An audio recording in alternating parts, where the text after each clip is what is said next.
Envision yourself within a chamber filled with individuals, each pursuing triumph. Some operate ethically, dedicating themselves to diligent effort and upholding their principles. Conversely, others resort to deceit, manipulation, and disregard for those obstructing their path. Paradoxically, it is often the merciless who ascend to the loftiest positions. Why does the world seemingly favor the most unscrupulous among us? Across history, politics, and business, one consistently observes instances of individuals who, despite lacking moral integrity, have attained extraordinary influence. From tyrannical emperors to ruthless CEOs, this pattern persistently recurs. This is not merely coincidental. It is an inherent characteristic of human nature, deeply ingrained in our evolutionary psychology and societal frameworks. In a realm where resources are finite and rivalry is unavoidable, those who falter, who seek equity at every juncture, frequently find themselves marginalized. Meanwhile, those disposed to exploit, deceive, and dominate rise to prominence. This stark reality compels us to confront an unsettling inquiry. Is morality a liability in the pursuit of power? Yet, the paradox lies in this. While the most malevolent individuals often achieve short-term success, history also abounds with narratives of their downfall. The pertinent question extends beyond merely understanding their ascent to considering the sustainability of their success and, more critically, its implications for those of us who refuse to forsake our principles. Friedrich Nietzsche perceived power as an undeniable force of existence, neither inherently virtuous nor wicked, but simply a fundamental truth. To comprehend why the most unscrupulous individuals succeed, we must first grasp the essence of power itself. To achieve this, we need to delve into one of Nietzsche's most debated concepts: master morality versus slave morality. Let us explore this further. Imagine two warriors positioned on a battlefield. One is robust, resolute, and unafraid. He seizes what he desires, molds the world according to his will, and operates without seeking authorization. The other is hesitant, awaiting external validation, pursuing fairness, and hoping for the world to acknowledge his virtue. Which of these two is more likely to endure? Which is more likely to govern? Friedrich Nietzsche contended that morality itself is not a universal verity but rather a construct of power dynamics throughout history. He identified two fundamental moral systems: master morality and slave morality. These are not merely abstract notions. They elucidate why merciless individuals frequently ascend to dominance, while those who prioritize kindness and equity often struggle. Master morality is the code of the strong, the rulers, the conquerors. It is predicated on values such as strength, courage, ambition, and power. For the masters, that which enhances their capacity to dominate, create, and assert their will upon the world is deemed good. They do not solicit approval. They define their own worth. They assume responsibility for their destiny and do not regard weakness as something to be protected but rather as something to be overcome. Slave morality, conversely, is the code of the oppressed, the powerless, those who cannot directly impose their will. Instead of celebrating strength, it extols humility, obedience, and self-sacrifice. It posits that suffering is noble and that power is intrinsically evil. Nietzsche viewed this as a moral system devised by those lacking the ability to dominate, a psychological adaptation that enabled their survival in a world governed by the strong. However, herein lies the uncomfortable truth. Slave morality does not impede the rise of the ruthless. It facilitates it. By condemning ambition and by shaming the pursuit of power, it relinquishes power to those who disregard morality entirely. While the noble-hearted hesitate, those who embrace master morality seize control. In a world where hesitation equates to defeat, the outcomes are inevitable. So, what are the implications for us? Should we entirely abandon morality and embrace the ruthless path? Or is there an alternative means to reconcile strength and virtue? To address this, we must delve deeper into the psychology of those who ascend to power, those who refuse to be victims of circumstance. Picture a vast, untamed wilderness. In this realm, survival is not contingent upon fairness or kindness. It hinges on strength, adaptability, and the readiness to do whatever is necessary. The lion does not seek permission to hunt. The storm does not apologize for its destruction. Nature does not reward morality. It rewards those who can endure, those who can dominate. Human society mirrors this reality. Beneath our legal frameworks and social agreements, the fundamental struggle for survival persists. Those who ascend to positions of influence frequently share a defining characteristic: ruthlessness. This is not necessarily malevolence, but rather the capacity to act decisively, unencumbered by hesitation or guilt. This is not a coincidence.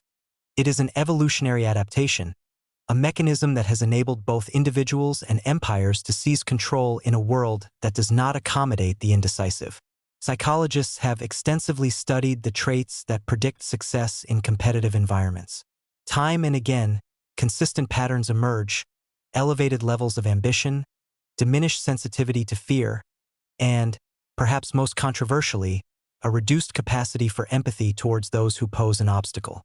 This does not imply that all powerful individuals are psychopaths, but it does suggest that many possess traits that allow them to act without the emotional constraints that limit others.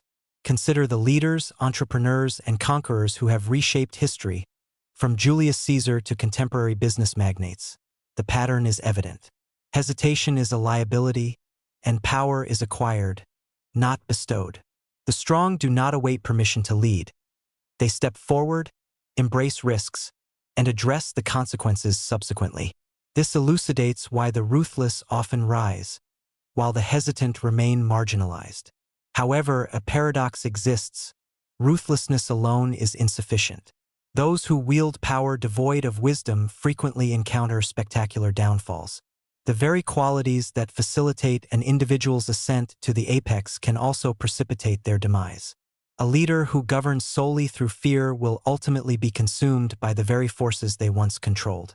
History is replete with tyrants who believed themselves invincible until they were proven otherwise. Thus, if power is often seized by the ruthless, does this imply that morality and fairness are destined to fail? Not necessarily, but to comprehend why, we must challenge one of the most pervasive illusions of modern society: the belief that the world is fair. From childhood, we are presented with a comforting narrative. The world is just, virtuous individuals are rewarded, and justice invariably prevails. Fairy tales, religious doctrines, and moral philosophies reinforce this belief. Yet, upon entering reality, a stark contradiction emerges. The most diligent workers are not always the wealthiest, the most honest do not always lead, and the kindest hearts are often the most wounded. This discrepancy is not a flaw in the system. It is the system. The concept of fairness is, in many respects, a social construct, a narrative designed to maintain order rather than reflect reality. It is a comforting illusion, but an illusion nonetheless. Power and success are not distributed based solely on merit. They are acquired, fought for, and often hoarded by those who comprehend the dynamics of the game more effectively than others. Psychological research has unveiled a phenomenon termed the just world fallacy.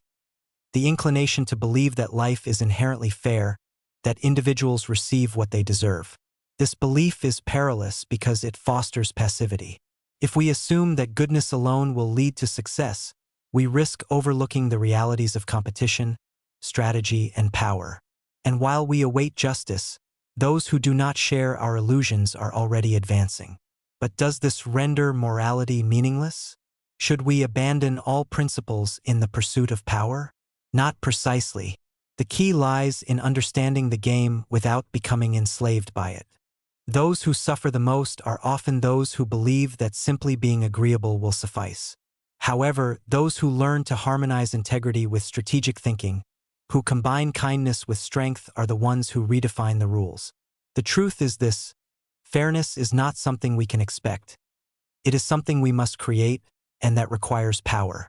Nietzsche viewed this struggle as a fundamental aspect of human existence.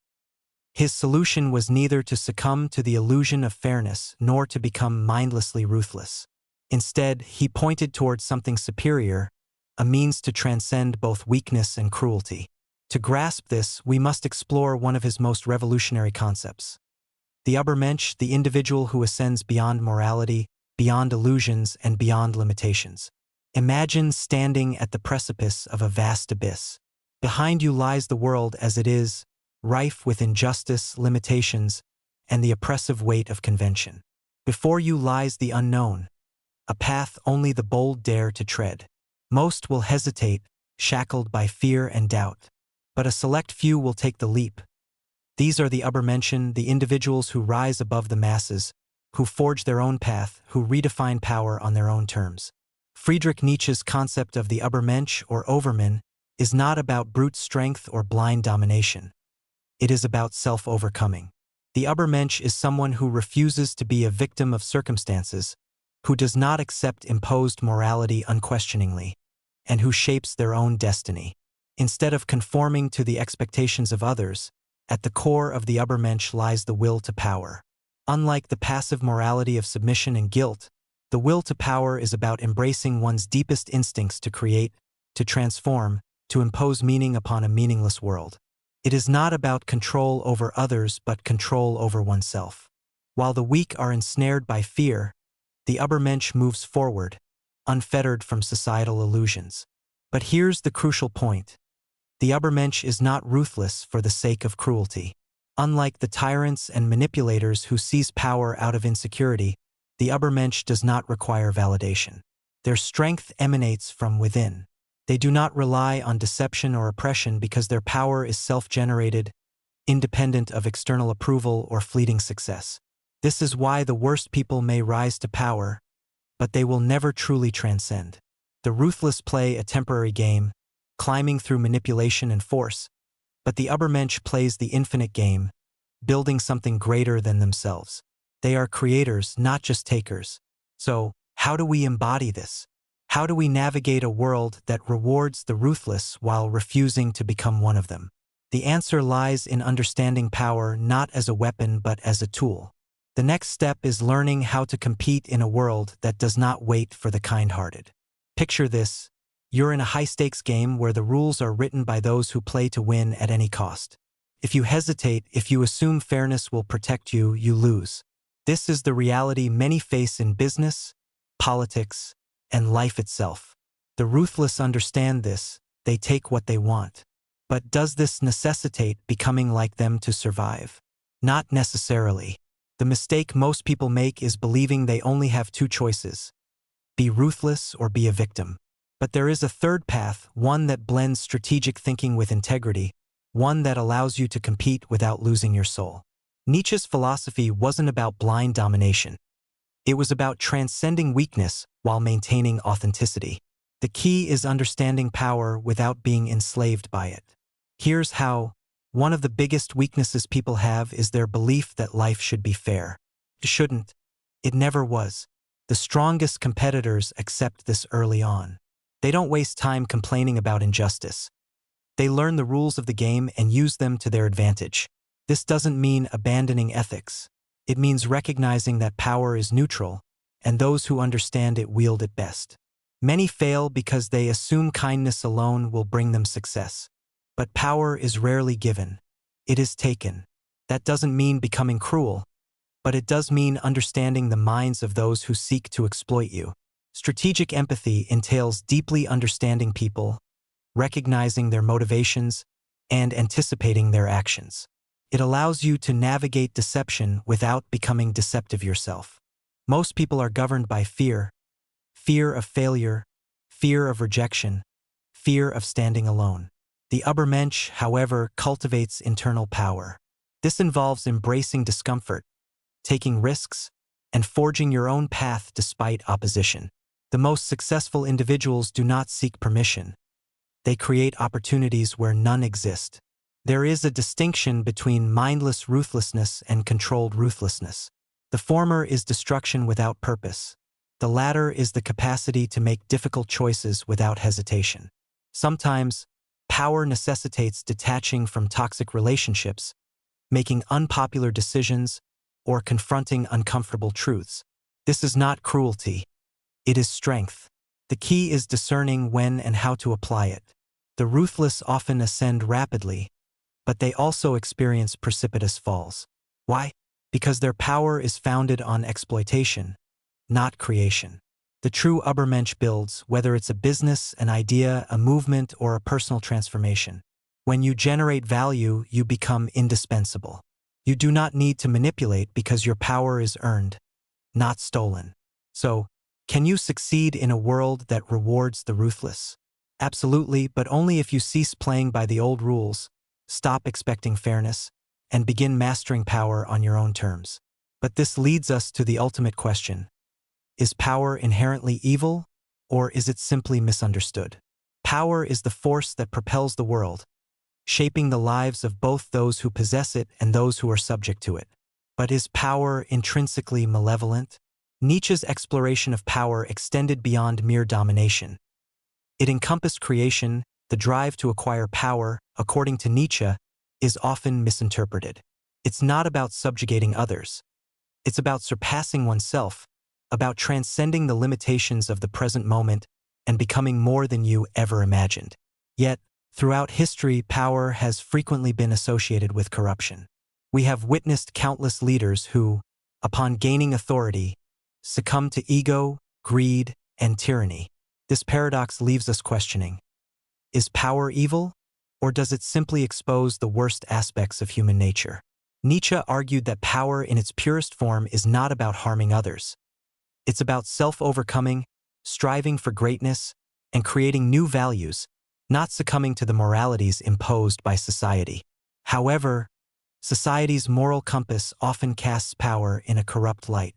In a world where virtue is championed, the individual who seeks power is often viewed with suspicion. But what if this is a misunderstanding? What if, by rejecting conventional morality and creating your own rules, you are simply embodying the truest form of life, one that is raw, unfiltered, and unapologetic? Nietzsche did not view the will to power as a simple desire for control over others. It was an inner force, a drive to live more fully, to explore the limits of your potential. In this light, power becomes an ethical pursuit, one that challenges you to break free from societal constraints and to define your existence on your own terms. But does this mean that everyone who seeks power is virtuous? Not necessarily. The path to power can be a double-edged sword, leading one either to enlightenment or to destruction. The difference lies in the intent. Is the quest for power a means to impose your will on others, or is it a process of self-overcoming, of crafting a reality that aligns with your highest aspirations? So, is power evil? Not inherently. It's a tool, one that, when wielded by a person of integrity, can lead to unimaginable greatness. But when used for selfish gain or to oppress others, it reveals the darker aspects of human nature. Nietzsche's challenge to us is to rethink power, not as something to fear, but as something to master through discipline, strength, and an unwavering commitment to becoming more than we are today. If this exploration of power and success has prompted your thoughts, challenged your assumptions, and ignited a deeper curiosity about life and philosophy, please consider subscribing to the Mirror of Being channel. Don't forget to like this video and share it with those who need to hear this truth. Stay tuned for new content every day. Together, let's continue the journey toward understanding, growth, and the pursuit of a more powerful life.